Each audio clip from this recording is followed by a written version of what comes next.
السلام علیکم ورحمۃ اللہ وبرکاتہ، نحمده ونصلی علی رسوله الکریم، اما بعد فاعوذ باللہ من الشیطان الرجیم، بسم اللہ الرحمن الرحیم، رب اشرح لی صدری ویسر لی امری واحلل عقدۃ من لسانی یفقہوا قولی۔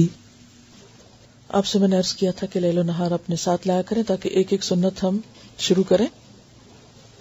لیل و نہار کا پہلا حصہ ہے کام کیسے شروع کیا جاتا ہے، پہلے سے یا دوسرے سے؟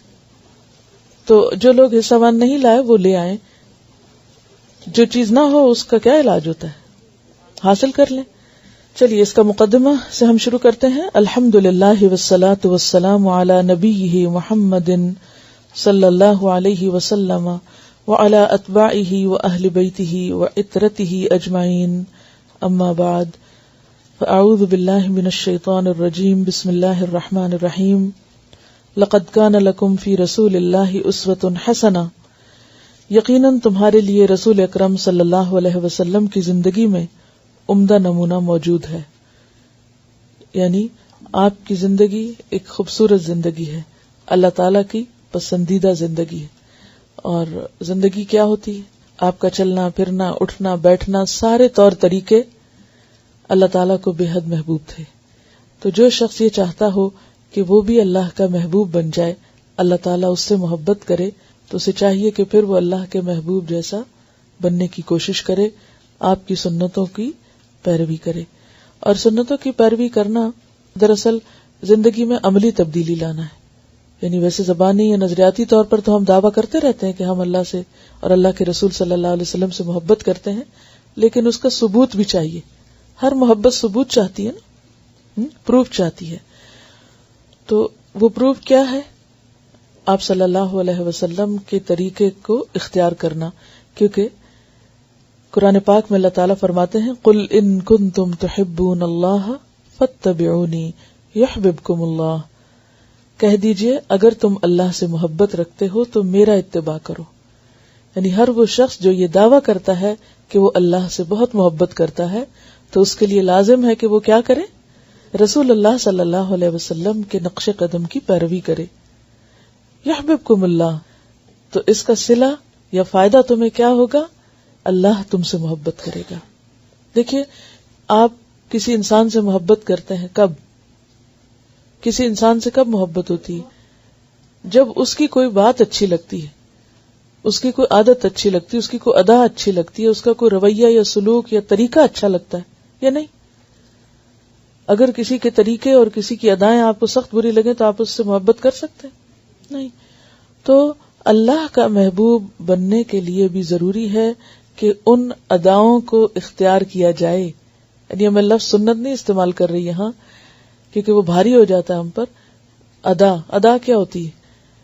ادائیں کس کو کہتے ہیں؟ یعنی کسی بھی کام کو کرنے کا جو سٹائل ہے، جو طریقہ ہے یا جو موومنٹ ہے، وہ ادا کہلاتی۔ تو ہمیں اللہ تعالیٰ کا محبوب بننے کے لیے اللہ کے محبوب کی اداؤں کو اپنی ادائیں بنانے کی ضرورت ہے، ان اداؤں کو اختیار کرنے کی ضرورت ہے، کیونکہ انہی اداؤں کی وجہ سے رسول اللہ صلی اللہ علیہ وسلم اللہ کے محبوب تھے۔ تو جو بھی چاہتا ہے وہ اللہ کا محبوب بنے، اس کو وہی ادائیں اختیار کرنی ہے۔ اور پھر وہی بات کہ قل ان صلاتی و نسکی و محیایا و مماتی۔ محیایا کیا ہے؟ آغاز زندگی ہے، اور مماتی کیا ہے؟ یعنی اختتام زندگی ہے۔ تو میری زندگی کا آغاز اور اختتام، چاہے وہ ہر روز کی حد تک ہو، یعنی اس کا ہر جزء، یعنی ہر روز کا دن کیا ہے، آغاز اور انتہا۔ جیسے ایک زندگی کی بڑی ابتدا اور انتہا ہے نا، صبح اور شام، اسی طرح زندگی کا ہر روز ایک ایک یونٹ ہے اس کا، جس کی آغاز اور انتہا ہے۔ تو میری زندگی یا میرے دن کا آغاز اور میرے دن کا اختتام کس طرح ہو؟ اللہ کے پسندیدہ طریقے کے مطابق ہو، اور وہ طریقہ یقیناً نبی صلی اللہ علیہ وسلم کا طریقہ ہے۔ اس لیے ہمیں اپنی ذاتی زندگی میں، یعنی پرسنل لائف میں، اور انتہائی پرسنل لائف میں، گھریلو زندگی میں اور معاشرتی زندگی میں، ازدواجی زندگی میں، معیشت میں، معاشرت میں، تجارت میں، سیاست میں، ثقافت میں، ہر چیز میں انہی طریقوں کو اپنے سامنے رکھنے کی ضرورت ہے، اور ان کی یاد دہانی کی بھی۔ اور اس کے لیے ابتدا میں انہوں نے آپ صلی اللہ علیہ وسلم کی زندگی کے کچھ حالات رکھے ہیں، وہ میں ابھی چھوڑ رہی ہوں کیونکہ ہم ذرا تفصیل سے ان کو الگ طور پر پڑھیں گے انشاءاللہ. لیکن آج ہم ایک سنت کا آغاز کر لیتے ہیں. سب سے پہلی چیز جو ہے یا پہلی سنت جو ہے وہ نیند سے بیدار ہونے کے وقت کی سنت ہے، یعنی دن کے آغاز کی سنت، کہ آپ دن کا آغاز کیسے کریں گے، سونے کے بعد اٹھیں گے کیسے. اس میں پہلی بات، نیند سے اٹھتے ہی دونوں ہاتھوں سے چہرے اور آنکھوں کو ملیے تاکہ نیند کا خمار دور ہو جائے. آپ کا طریقہ یہی تھا، دونوں ہاتھوں سے چہرے اور آنکھوں کو کیسے ملیں گے؟ جیسے بچے ملتے ہیں، انگلیوں کے پوروں سے نہیں بلکہ مڈل سے. اب بچوں کا اگر کبھی چھوٹے بالکل انفینٹس جو ہوتے ہیں، اگر ان کو آپ دیکھیں انگلیاں یعنی ہاتھ ملتے چہرے پر، تو وہ پوروں سے نہیں ملیں گے. وہ کس سے کریں گے؟ اس طرح. پوروں سے کیوں نہیں ملنا؟ کیونکہ انسان کے ناخن یا پور جو ہیں یا انگلیوں کے جو اگلے حصے ہیں، ہو سکتا ہے سوتے وقت کسی گندی جگہ پر جا پڑے ہوں، اور پھر وہ گندے ہاتھ اگر آپ صبح سویرے اٹھ کے اپنی آنکھوں کو ملنے میں استعمال کر رہے ہیں تو وہ گندگی آنکھوں میں چلی جائے گی اور نقصان دہ ہوگی. لیکن یعنی انگلیوں کے درمیان سے، اور جس طرح بچے آنکھوں کو ملتے ہیں اس طرح آنکھوں کو ملنا چاہیے. یہ ایک طرح سے ہلکی سی ایکسرسائز ہوتی ہے آنکھوں کی، اور اس سے انسان کو بیدار ہونے میں اور ایکٹیو ہونے میں اور فریش ہونے میں مدد ملتی ہے. دوسری بات، بیدار ہونے یعنی جاگنے کے بعد اور بستر چھوڑنے سے پہلے، یعنی بستر سے اٹھنے سے پہلے، اب یہ یاد رکھنا ہے آپ کو، یہ دعا پڑھیے: الحمدللہ الذی احیانا بعدما اماتنا والیہ النشور. تمام تر تعریفیں اللہ تعالی ہی کے لیے ہیں کہ جس نے ہمیں مارنے یعنی سونے کے بعد زندہ کیا یعنی اٹھایا، اور اس کی طرف ہی ہمیں لوٹ کر جانا ہے. پھر آپ دیکھیے کہ پہلی ہی دعا میں کس چیز کی یاد دہانی ہے. اٹھتے ہی سب سے پہلا سبق کیا پڑھنا ہے کہ ہمیں شکر ہے آج کا دن تو مل گیا، لیکن ایک دن واپس بھی جانا ہے. اور وہی بات کہ اصل مومن کے نزدیک آخرت کی اہمیت اس زندگی یا اس دنیا سے زیادہ ہے، کیونکہ یہ زندگی ہمارے لیے تھوڑے دن کے لیے، یہ تو ایک کام کرنے کا وقت ہے. اصل جو ہمیں زندگی ملنے والی ہے یا جہاں ہمیں رہنا ہے یا جو ہمارا گھر ہے یا جہاں ہمیں ہمیشہ ہمیشہ کے لیے بسنا ہے، وہ آخرت ہے. اور شیطان ہمیں اسی حقیقت کو بھلوائے رکھتا ہے. وہ ہمارے سامنے ہر روز صبح اٹھتے ہی اس دنیا کو سب سے بڑا مسئلہ بنا کے دکھاتا ہے. کوئی نہ کوئی غم سویرے اٹھتے ہی لاحق ہو جائے گا، کوئی نہ کوئی فکر اور کوئی نہ کوئی پریشانی، اور عموماً وہ کون سی ہوتی؟ دنیا ہی کے کسی مسئلے کی ہوتی. لیکن نبی صلی اللہ علیہ وسلم نے جو طریقہ سکھایا اس میں دنیا سے زیادہ آخرت کو اہمیت دی. اور جس شخص کی زندگی میں آخرت اہم ہو جائے اس کے نمبر 1 تو دنیا کے مسئلے کم ہو جاتے ہیں، اور نمبر 2 یہ کہ وہ پھر حقیقی تقویٰ کے ساتھ زندگی بسر کرنے کی کوشش کرتا ہے. تیسری سنت بخاری کی روایت ہے، جب تم میں سے کوئی نیند سے بیدار ہو تو 3 مرتبہ اپنی ناک جھاڑ کر صاف کرے، اس لیے کہ شیطان ناک کے نتنوں کی ہڈی پہ رات گزارتا ہے. اور یہ ظاہر ہے کہ بستر سے اٹھنے کے بعد جو وضو کریں گے تو فجر کی نماز کے لیے جب وضو کرتے ہیں، یہ سب سے پہلا وضو جب صبح کرتے ہیں، تو اس میں صرف ناک میں پانی نہیں ڈالنا چاہیے بلکہ ناک میں پانی ڈال کر باقاعدہ اس کو جھاڑنا چاہیے.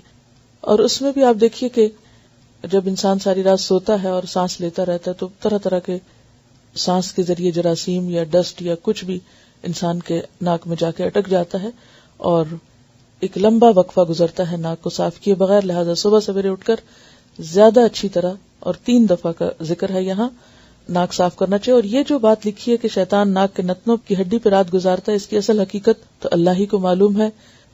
ایسی چیزیں متشابہات میں سے ہیں جن کو ہم دیکھتے نہیں، چونکہ ہم غیب پر ایمان لاتے ہیں، اس لیے ہم جو بھی رسول اللہ صلی اللہ علیہ وسلم فرماتے ہیں اس کو مان لیتے ہیں کہ ایسا ہی ہوگا.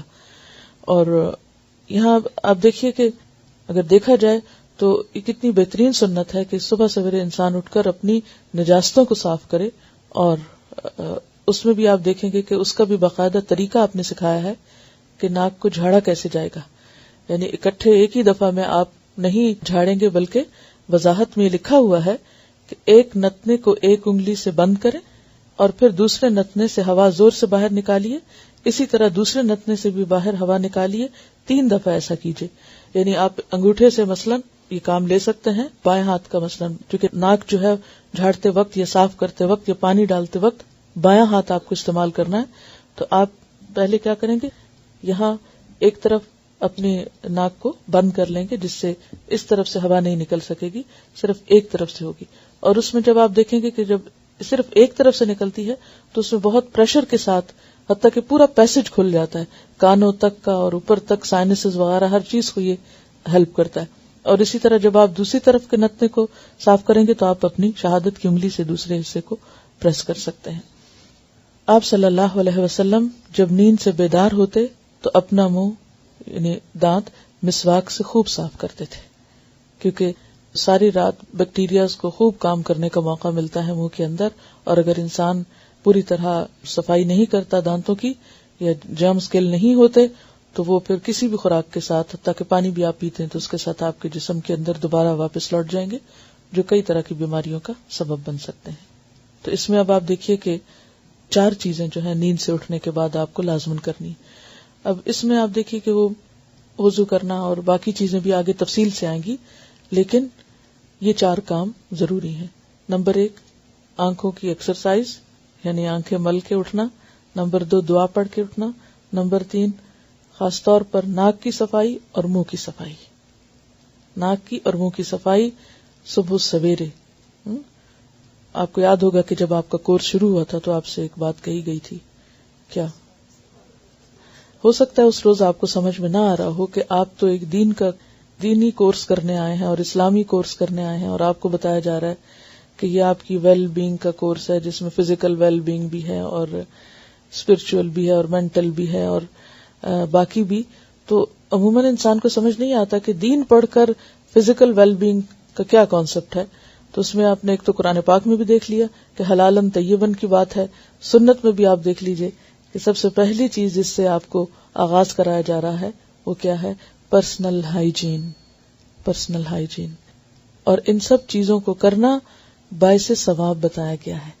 ضرورت تو ہر انسان کی ویسے بھی ہے, آپ ویسے بھی کریں گے, بہت سے لوگ پہلے بھی کرتے ہوں گے جو فطرت پر ہیں, لیکن ان چیزوں کو اگر آپ سنت سمجھ کر کریں گے تو دن کا آغاز کس سے ہوگا, ایک عبادت سے ہوگا. یعنی وہ عمل جو آپ واش روم میں جا کے کر رہے ہیں وہ بھی اگر آپ صحیح طریقے پر کر رہے ہیں تو وہاں بھی آپ حالت عبادت ہی میں ہیں. ایک طرح سے کہتے ہیں نا کہ مومن کی تو ساری زندگی عبادت ہوتی ہے اور ساری چیزوں کا اجر اس کو ملنے والا ہے. تو نیت کا درست ہونا اور دوسری بات یہ کہ طریقے کا درست ہونا. بلا من اسلم وجہہ للہ وہو محسن. تو وجہہ للہ میں کیا آتا ہے, نیت درست ہو. نیت میں کیا ہو کہ سنت کی اتباع ہے. اور محسن کیا ہے, کام کو خوبصورت طریقے سے کرنے والا, یعنی جس طرح اللہ کے رسول صلی اللہ علیہ وسلم نے کر کے سکھایا اور بتایا.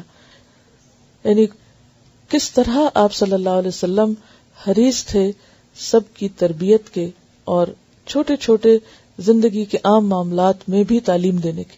جس طرح آپ نے تعلیم دی اس طرح تو شاید مائیں بھی اپنے بچوں کو وہ تعلیم نہ دیتی ہوں گی یا باپ بھی اپنے بچوں کو وہ کچھ نہ سکھاتے ہوں گے. اسی لیے آپ کا ہم پر احسان بڑا ہے اور اسی لیے آپ کے لیے پھر ہمارے دل میں بھی محبت اور احترام ہونا چاہیے. اچھا, اس میں پھر چھوٹا سا آپ کا آپشنل ہوم ورک ہے, فرض کے درجے میں نہیں ہے لیکن آپشنل ہے, اور وہ کیا ہے کہ اگر کچھ لوگ ناک جھاڑنے کے اسلامی طریقے پر کچھ ریسرچ کر سکیں کہ اس طریقے پر ناک صاف کرنے میں جسمانی طور پر کیا فائدے ہیں, اور صبح سویرے خاص طور پر اس طریقے پر ناک صاف کرنا کیوں ضروری ہے, اور نہ کرنے کے کیا نقصان ہو سکتے ہیں اور کرنے کے فائدے کیا ہو سکتے ہیں. اور صبح سویرے دانت صاف کرنا یا منہ صاف کرنا, کیونکہ آگے آپ پڑھیں گے کہ آپ صلی اللہ علیہ وسلم کے جو دانت صاف, یا صرف دانت نہیں بلکہ منہ صاف کرنے کا جو طریقہ تھا اس میں ٹنگ کلیننگ بھی آتی ہے, اس میں حلق کی صفائی بھی آتی ہے, اس میں دانتوں کی بھی آتی ہے, مسوڑوں کی, ہر چیز کی آ جاتی ہے. تو اس کا فائدہ کیا ہے, تو اس پر آپ کچھ تلاش کریں گے مزید.